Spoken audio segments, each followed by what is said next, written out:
देखी हमर फिगर मार हो जा होई बाजार में हमारा पावे खातिर कितना हो कोई इंतजार में। सुन बोल लाल कपड़ा में एम्बुलेंस तुला गोही गे तो तू घायल के ले जा तू तो घायल के जाही गे तू घायल के ले जा तू तो घायल के जाही गे।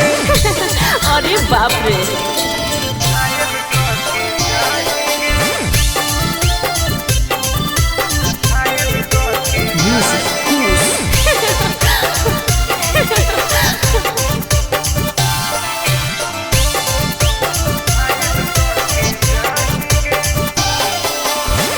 मारी के मुस्की खाली हंसो होही गे अच्छा कवनो से काहे नहीं फंसो होही गे।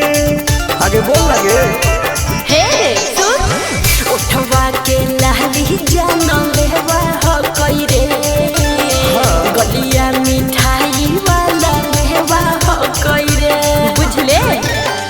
ओके मांगो ही किस तो करो ही नहीं गे चल हाय तू घायल के ले जा तू तो घायल के जाही गे तू घायल के ले जा तू तो घायल के जाही गे।